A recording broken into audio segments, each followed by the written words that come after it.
today I'm having a little look at dividend investing. Now, personally, I'm not a dividend investor.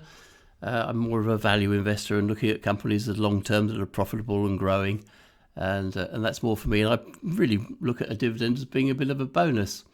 We're going to have a look at some dividends and really talk about sort of how it works and the maybe some of the pitfalls of it and some of the advantages of it.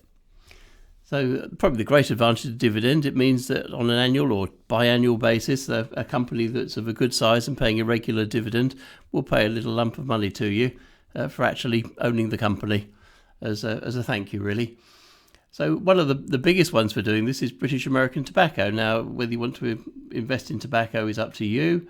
It's horses for courses, isn't it, really? But they're known as being a good dividend payer. They're at 6.98% at the current time. So that's quite a high percentage on that one. Let's look at British Telecom. So British Telecom at this time is not paying that far behind, really. They're at 5.95%. So that's nice and good as well. Subject for me with dividends came up with really my late mother, in that we were having a conversation. She had some money in Lloyds Bank, and it was earning a little bit of interest in her savings account at 0.00001%. And I just turned to her and said, well, why don't you just take the several £1,000s you've got invested there and just buy some shares in the company, because the shares are quite low. And I think at that point, in relative terms, they were paying about a 6% dividend. It's now 4.32 at the present time. And it kind of just made sense, because the shares weren't going to go down lower necessarily, and the returns were going to be many times what she was actually getting from having a savings account with them. That really makes having a savings account with some of the interest rates being offered by the UK retail banks at the present time, not really worth doing, really. So absolutely crazy. It's just their money for them to invest and make a load of money out of you. But there we go. So it does provide a regular income, and maybe at a time when with higher inflation around, getting some sort of return on the money. Well, although the inflation rate is sitting at 10%, your money's going to depreciate at this rate. It's not going to go down as much as having it in a straightforward savings account. But there are pros and cons with this as well. There's stories of old ladies with money tucked away in General Motors, GM, when they'd had them for the shares for years, and GM was a very high-priced business, and things had been going really well for many years, and then as a company, it went on a very slow decline.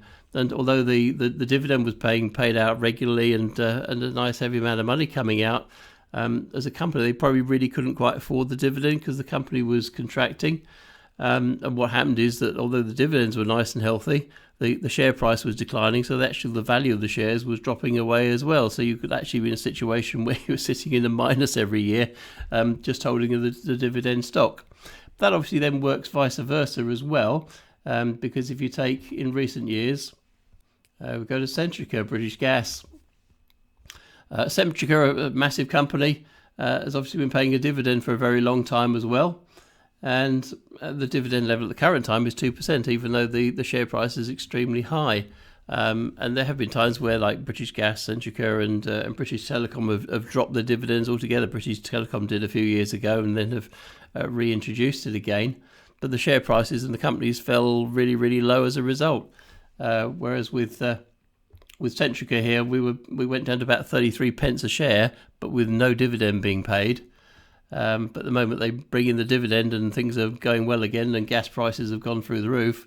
The share price has absolutely shot up again. So it's a very much a double-edged sword, this one.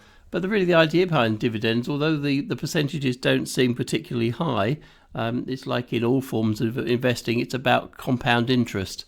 And compound interest means that you're adding 2% per year, but if you're reinvesting that money, or 6% or whatever it is, if you're reinvesting it, you're then compounding the rate of growth of that money. So over a period of time, that suddenly becomes what starts as a fairly small pot of money, that can become quite a large sum as a long-term thing.